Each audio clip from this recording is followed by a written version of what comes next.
The complicated language used in dog training. Hi, my name's Charlie Thorburn. Welcome to Mordor Gun Dogs. I'm just doing a quick, short video. It's almost like a prelude to a bigger video discussion, which will be part of our podcast series, which I will have Ash and possibly somebody else on as well. So what I want to just nail down fairly early on is I think in life in general, people overcomplicate things and people overthink things. Now, obviously my skill set is dog training, but I think people overthink life. I think people overthink dog training. I think people overthink scenarios. And I definitely think people overthink the language that is used. Positive training, reactivity, negative training, positive reinforcement, negative reinforcement. There are so many things that people, actually what's quite interesting is when we read the comments of some of our videos and we talk to people who come here for lessons, I think a lot of the problem is people don't really understand the complicated language because it's not laid out clearly enough, which is maybe something we want to try and do in our longer form video. But at the moment, what I would suggest to most people, the layman's like me, the kind of people who just want a nice, well-behaved dog, try not to overthink some of this stuff. I think people overcomplicate things for themselves and they overthink it. So they often tell me the problem they've got with their dog by using some complicated words. And I invariably just say, send me a video or come up for a lesson with your dog, because often the way they describe it and the words they use actually are completely incorrect.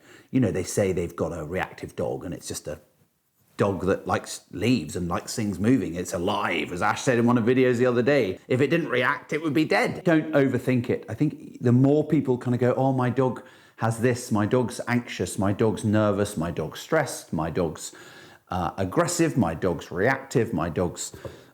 I mean, I could go on. The more labels you give the dog, the more in your head you start to confuse yourself as to actually what the problem is. And 99% of the time, when someone comes here for a lesson with a dog and they've got all this complicated terminology, actually the dog just needs trained. It just needs to behave better. And if it behaves better, it won't do a load of the things, and therefore the owner won't need to give it a word.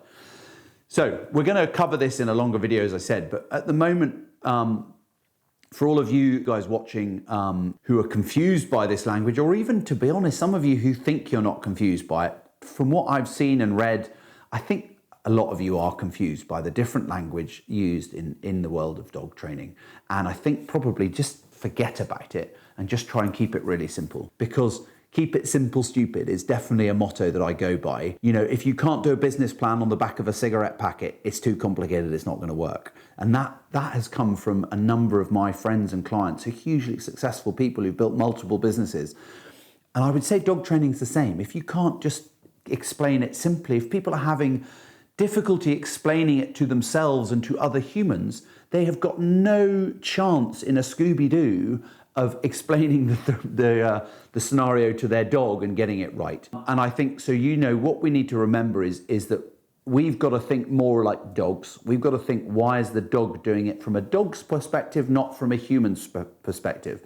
And if we can correct it thinking like a dog from a dog perspective, then that is going to work much quicker, much more efficiently, much more effectively, and just much easier for everybody involved, because we're not overcomplicating it. I hope this makes a little bit of sense. I hope I haven't overcomplicated it. Hopefully it'll be an interesting video that we do in the near future. Thank you all for watching, and remember, you get out what you put in.